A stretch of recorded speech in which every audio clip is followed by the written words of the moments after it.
Hey guys, so today we have another update to the saga that I've been kind of talking about on and off. I was trying to get all the updates in. I'm gonna be honest, I actually filmed a video about this, like a little update. You guys don't even know, I mean you guys know what I'm talking about from the title, but I feel like I need to explain. So Katie Joy, right, Without a Crystal Ball, is a channel on here who claims to be kind of a commentary channel, but she's essentially being sued now by Tati Westbrook for defamation and a few other things. She is like arguing that there's no case, but we've all been, well, a few people have been covering this case and quite clearly pointing out where the defamation case is valid and where we actually think that she's in the wrong. And then I actually went to film a video. I think I tried to film it like 3 times and I kept on being interrupted. It was either my like iPad died or my mic like stopped working or my laptop died or just like things were happening where it just wasn't working out and I kept on just like filming it in bits and pieces. And then I finally gave up because I think I just forgot, like I was moving on to other things and I was like, oh, I'll come back and film this later on, and I never did. And then I realized it was like, maybe that's a sign, because what had happened was she just kept on posting live streams and she was saying the same stuff in all those live streams. I feel like at that point, like, do we need an update? No, she's just filming videos going over the same stuff again and again. So like at this point, I just scrapped that whole video. I was like, I'm gonna be repeating myself and it's pointless. It's pointless for me to be repeating myself that she thinks she's innocent and she thinks we're the bullies and she thinks all of that stuff. Like I already said all of that. We don't need to hear it again. She just did more live streams just going over the same old. And if I'm going to criticize her for just saying the same old, then I can't say the same old. Right? Okay, but now we have updates to the story, but like actual updates that I want to talk about. I like having my curtain bangs, I really do, but I'm also one of those people that always tucks their hair behind their ears, but like that's not how this is supposed to look. So like I just need to get used to having hair next to my face. I really do. So I've started a TikTok. I haven't posted anything on there, and here's my puppy's Instagram because I think that'll probably make you happy in between everything happening in the world. So that's all I want to plug for today. Let's get into it. I have notes. I have quite a bit of notes. Tati put out not Tati, but like Tati and her lawyers put out two official law responses to the 2 lawsuits that she is in. Now, if you're unaware and you haven't seen the videos, I do recommend going back and just watching all my videos about the KT. I'll try and maybe make a playlist. Would that be helpful? I always forget to do playlists because I feel like I talk about like so many people that it's kind of hard to make playlists, and also talk about multiple topics in each video, so it's kind of difficult to make playlists. Maybe this one I'll make an exception for, so you can watch all of that and come back here to this video. But if you just want like a quick summary, Clark Swanson, who is Tati Westbrook's business partner and James Westbrook's, but I keep on referring to Tati because she's like the public figure in all of this. Tati started Halo Beauty with James Westbrook, her husband. When I say James in this case, I do not mean James Charles, and if I mean James Charles, I'm going to say James Charles because 99% of the time when I say James, I mean James Westbrook, her husband. Tati and James made Halo Beauty, but they wanted another investor who was Clark Swanson, James's best friend. He initially got 50% of the company. They got 25% each because he was putting in like a little bit more of an investment, and he had a few more responsibilities considering he had some other businesses that he was dealing with, and they just kind of were banking on his expertise, and they were hoping that, you know, with him having 50%, he would have the responsibility of like formulating the vitamins, making sure everything's like in order, and basically just taking control of the things behind the scenes while Tati takes care of things in the public eye, like promoting, you know, all of that stuff. Seemed like a fair deal. Now, it turns out that from Tati's response to Clark Swanson, it seems like he was not holding up his end of the bargain. He didn't have the funds that he claimed he had, so they actually lowered his investment amount, which is, they claim the main reason why they lowered his shares in the company. But he claims they lowered his shares because she was going to release a makeup palette, the eyeshadow palette that she released, and he was going to make profits from that. And then she ended up going to a different company and doing it with someone else, so he missed out on the profits from that. Those are 2 varying opinions on that case. So she claims, well, Tati and James say he didn't have the funds that he claimed he had. He was actually going like semi-bankrupt, like he wasn't doing well financially. So they came to him and said, we'll take some responsibilities away from you. You can put in less money and instead you'll have 33%, well, 33.33, so on and so forth. You'll have a third and we'll have a third each. And then that gives you less responsibilities because we just don't trust you enough to uphold this company. He messed up on taxes, so there were some states where they were supposed to get some like tax money back, and then there were some states where they were supposed to file taxes, and I'm completely unaware of how American taxes work, but there was some stuff about them getting money back and then them having to pay money, and he mixed all of that up, which means they were like fined, and then they lost money from the money that they were supposed to get back. It was a whole ordeal. Like he loses them quite a bit of money. He also isn't as successful as he made it out to be, so that's kind of the response back and forth. Now, what he's claiming is that they basically took money away from him in the sense that he was supposed to make money from the eyeshadow palette and he never did because he wasn't involved. That's one lawsuit. The other lawsuit is Tati and James suing Katie Joy Without a Crystal Ball on YouTube, who is a commentary channel who made a lot of defamatory statements. Am I allowed to call them defamatory if it's not been like proven yet. I mean, I guess in my opinion, they were defamation. So there is apparently 80 plus videos that she filmed on Tati and James, about like 100 plus posts, like just a lot of things. So that's happening. Those are 2 lawsuits happening right now. And Tati has now responded to both of them. So the one with Clark Swanson isn't as interesting, because essentially what happened was they responded to Clark Swanson with a motion to dismiss. And that is to move the lawsuit from California, where he filed the lawsuit, to Nevada. Not really sure how to pronounce that with my accent, but you know, Nevada, we'll go with Nevada. So they want to move it from California to Nevada. Now, if you're wondering why, it's because there's like literally no links to California from any of them. So I think they said Clark Swanson is a resident of Nevada. The corporation is registered in Nevada for tax purposes. Most employees are in Nevada. There are no employees in California. There's one company they had in California, but it's in no way related to this company at all. And then James and Tati are both residents of Washington. So there is literally no links to California.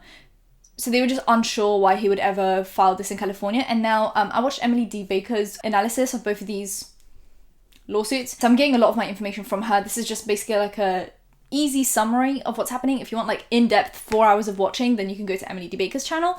But if you want just like quick rundown, here it is. Now she is trying to figure out if maybe there was some law that he was trying to use in California that wouldn't be applicable in Nevada or Washington, that would give him some kind of an advantage, because there has to be a reason why he would file in California rather than Nevada or Washington, considering residency, Washington, Nevada, corporation in Nevada, like no relation to California whatsoever. It's like, why is this being filed in California? There must be some kind of a law that he's trying to bank on that is not available for him in Nevada and Washington, because I always forget, like in the UK, whatever the law is, it just applies in the UK. Whereas in America, like there could be one law in one state and it just doesn't apply in another state. So like this whole like filing in different states is kind of a big deal.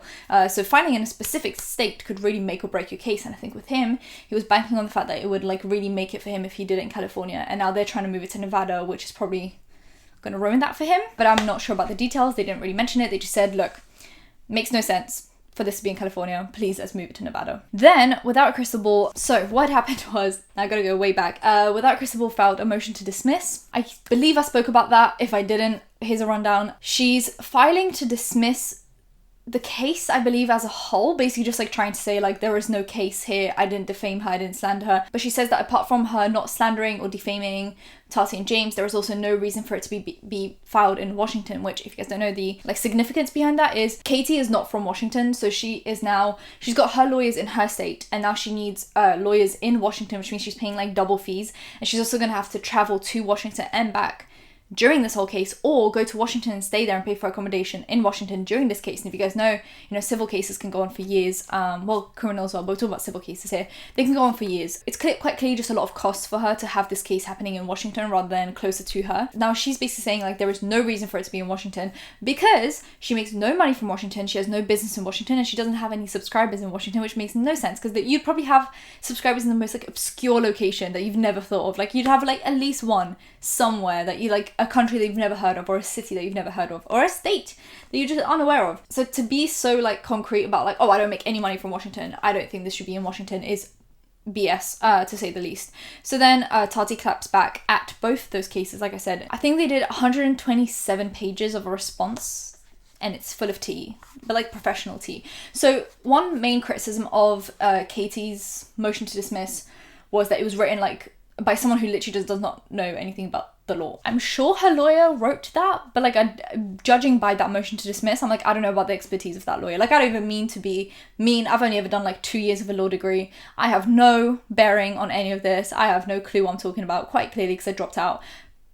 But just reading this from like a third person point of view, like even if you had no knowledge about the law, you would read that and be like, this doesn't read like a law document. This doesn't read like something you'd want to file in court. Like this just makes no sense. I'll get into it, but she would just mention stuff that just made no sense whatsoever. Anyway, Without a Crystal Ball's motion was quite clearly bad, and then Tati's lawyers came in and just said, this is how we file stuff in courts. So they mentioned that this has been going on for 18 months, 80 plus videos and 100 plus other postings. They shade about not citing law. So what happened was Katie's lawyers, or Katie, like we actually don't know who wrote that statement for her, but I hope it was a lawyer. Like I hope she has legal representation because that would be devastating. So Tati's lawyers mentioned how there was literally no law cited, and anything that was cited was just completely irrelevant to the conversation. So they didn't cite the way you're supposed to write a statement is like, you know, like you put the law, you kind of explain it, and then you analyze it and whatever. Like, you know, you have to cite the law that you are referring to, so that people don't have to like try and figure out what law you're citing. They just didn't cite any laws, and Tati's lawyers basically just said like, no laws were cited, so we're just going to try and interpret what laws they were citing, which is bad for Katie, because then that gives Tati's lawyers more power, because they're just interpreting. They can just be like, oh, I'm assuming it's this law, to be fair, and I'm just gonna go off that because you didn't cite any laws, so that's on you. They say how it was a misleading declaration of Paulson. So like, your lawyer will write your whole statement, and then at the end you do your own declaration of like, oh, here's like what I know, and here's what I'm willing to tell you guys, and just any information that you have. And they're basically saying that her declaration was completely misleading, and that actually means she lied, and you're not supposed to lie in those statements, because you're like signing off and basically saying like everything here is true. So, and they also mentioned how her attorney signed off on that as well, and knowing that some of that information is false. That's what they're trying to imply here. They call out the misspelling of Katie Joy's name constantly in the lawsuit. So in the documents filed by Katie and her lawyers, her name is spelled differently like 4 times.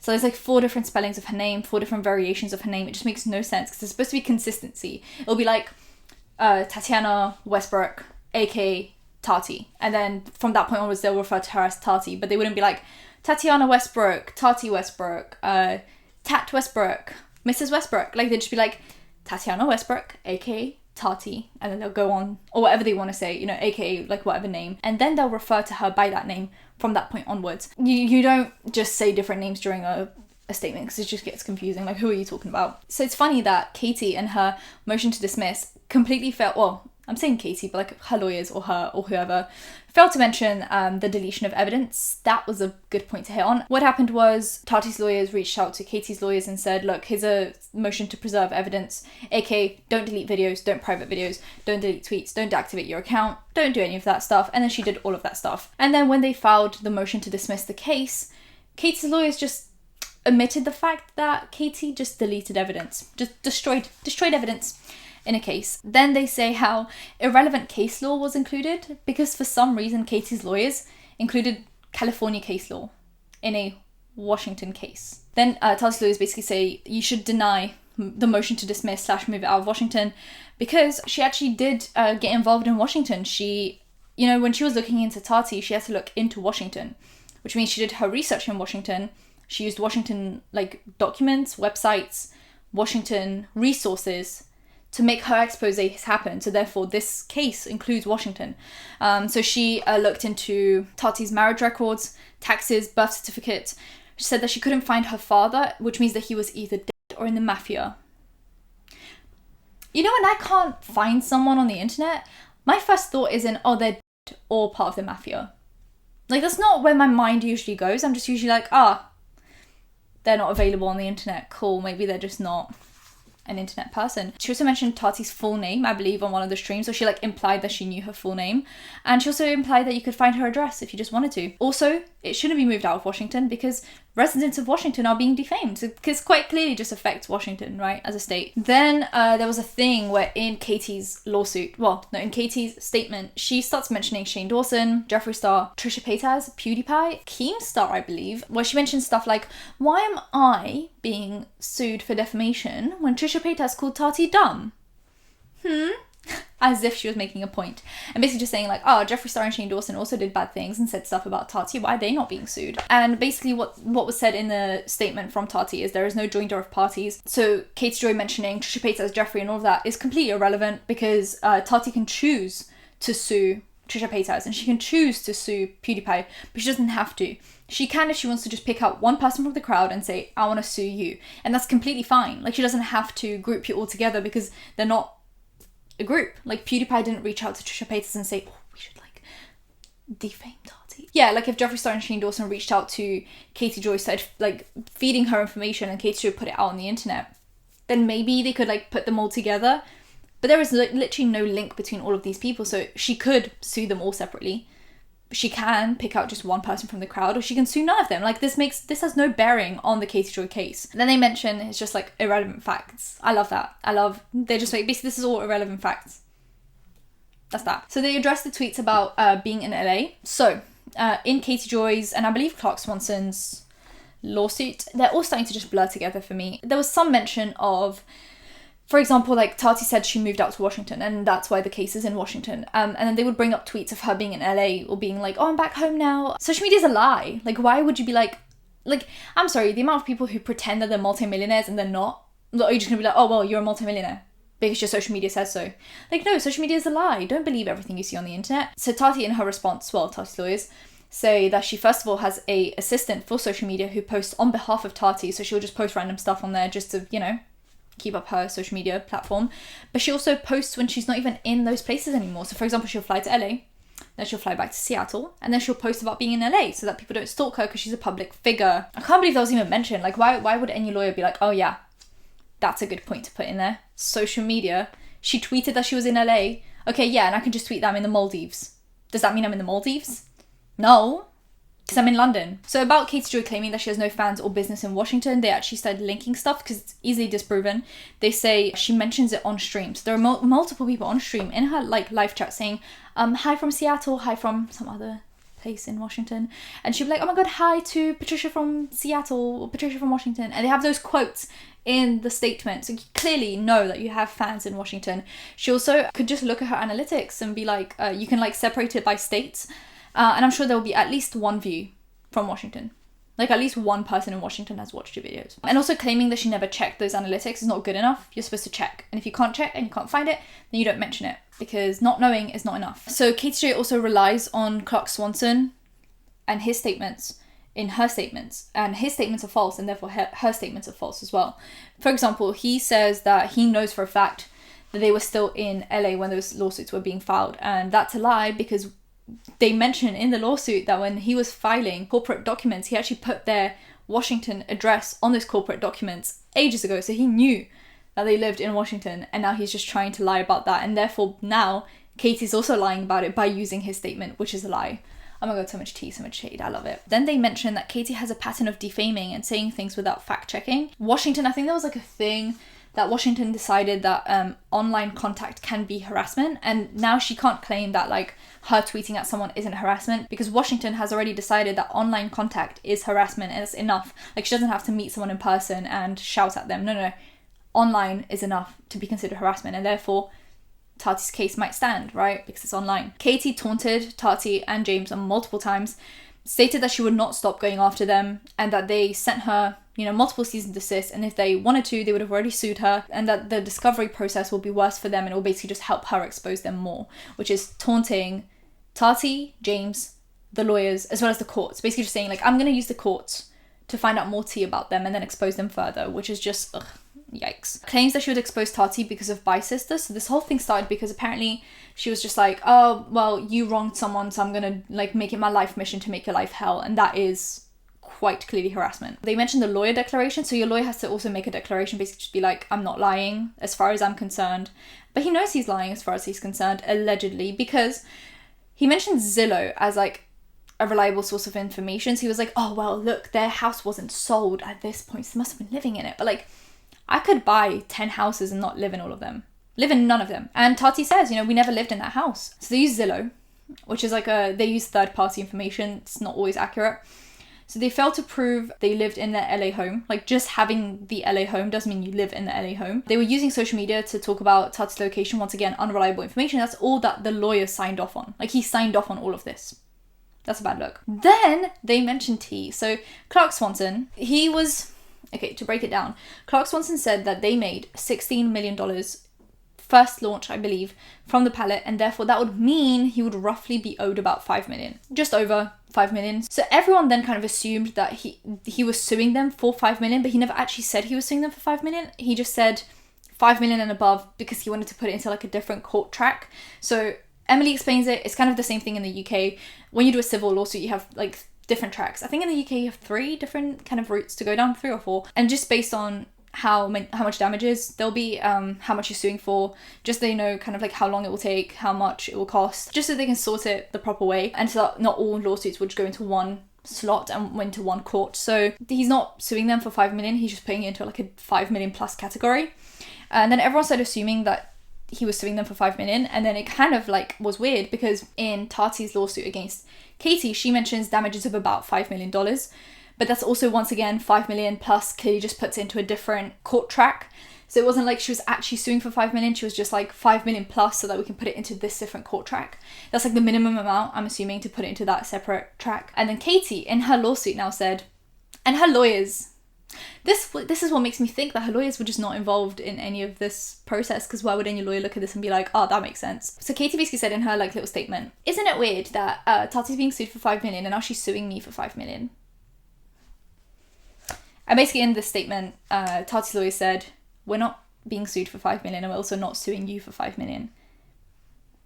So shut up. Katie Joy also claimed in her statement that they're trying to take attention away from that lawsuit and put on this lawsuit. I don't know, it's just crazy. Then Katie Joy mentions videos by Trisha, PewDiePie, etc. And Tati's lawyers refer to that as unreliable and disinterested third parties. So PewDiePie has no like bearing on this case. So his video doesn't really matter in this case because he's not involved in this case. He's not the one that made 80 plus videos on Tati. He's not the one that made 100 plus different statements on Tati. He's not the one that was looking at her records in Washington. He has no bearing on this case and therefore shouldn't be involved in this case. How amazing is this statement? I love every second of it. She also, well, Tati's lawyers also called the group of people, so like PewDiePie, Trisha, and all of those people, motley groups of gossips attempting to build a monument to the gods of speculation. I am just like, wow. Wow, I want to be in court when all of this happens. Like, I wish, you know how you can like sit in on cases? I want to show up in like little pink plaid suit, just live in my best Legally Blonde moment and just sit there like, tea. So then we get into the declaration. So Tati goes first. She says that she's a resident of Washington. She doesn't control social media. She has like personal assistants to do that. She travels a lot. So you can't really say like where is she at what time because she just travels a lot. There's public proof of her Washington house. And there are videos by Katie Joy that she has watched that she believes are defaming her. Then James's declaration is just tea. He says the same as above. He lives in Washington, yada, yada, yada. He mentions Katie Joy's merch, which is very interesting. So she has these t-shirts and stuff that say, it's just facts, which would kind of insinuate that, you know how she said, oh, it's all commentary and opinions, but then your merch, the stuff you're making money off of, says it's just facts. And if it's just facts, then it can't also be opinions because it's just facts, right? Katie Joy also has fans and makes money from Washington and knows about it, is what James says. He lists videos and states which are deleted / privated, and he also quotes and timestamps. Oh my god, it's incredible. They also added to a Dropbox so you can watch those videos. So Clark Swanson filed documents with their Washington address and she relied on his lies, which is what, you know, James mentions.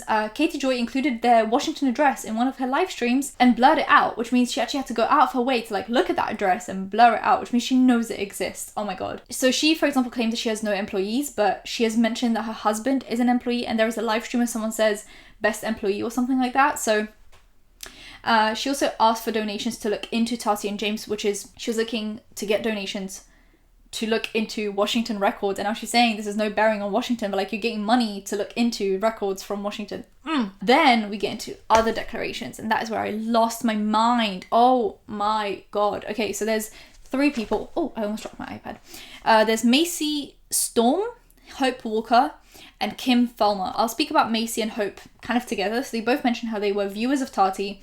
One of them had already bought multiple of the vitamins, one of them hadn't, but was debating. So she was looking up reviews and she saw Katie's video, she saw it, she heard all about, you know, James being a con man and the mum stuff and all of that stuff, and she decided to not buy the vitamins. What is that? Proving damages because she's missing out on money. Do you see how this all links together? Damages have been proven. That's like the most difficult part to prove in a defamation lawsuit is damages, because how can you prove that you lost anything? But here is a person literally saying, I was going to buy the vitamins, I was subscribed to Tati, I saw these videos, I unsubbed, stopped watching videos, and I didn't buy the vitamins. Isn't that damages? Then Hope mentions how she was buying vitamins and then she was going to do like a monthly subscription, and then she saw Katie's videos. She was actually a carer for her own parent when they were kind of going through health issues, and then she was disgusted by what she heard about James, and she thought that they are not the kind of people that she wants to support, and therefore she stopped her support. She didn't get the monthly subscription and she moved on to different vitamins. Damages. And then we have Kim Fulmer, who's an ex-moderator. They and Katie fell out. Then there was a Twitter account threatening them called Lorianne, and Lorianne is actually from Washington. Lorianne, a fan of Katie, defending her, is from Washington. Wouldn't that mean there's a link between Katie and Washington? Then Kim mentions how it seems like Katie Joy encourages Lori threatening people when they kind of cross Katie Joy's path. Katie Joy actually talks about Lorianne on Twitter. She's aware of Lorianne, she's aware of her, she's aware of her existence, and she's probably aware of the fact that Lorianne is from Washington. Kim also mentions how there are screenshots of Katie's DMs by accident that she put up in one of her live streams. So I'm assuming, because of those DMs popping up there, I'm assuming those will end up in discovery and a deposition, and if they have disappeared, and that is another destruction of evidence. It's crazy what's happening on here. Oh my god, guys, that's all we have for today. Let me know what you think about this case. Let me know what you think about Tati's response. I think it's so much shade. Yeah, if you guys enjoyed the video, give it a thumbs up, comment down below anything you want to comment down below, and subscribe to post videos every time something happens. Hit that bell, you'll be notified when that's happening. Social media links, other links in description. I'll see you in my next one. Bye guys.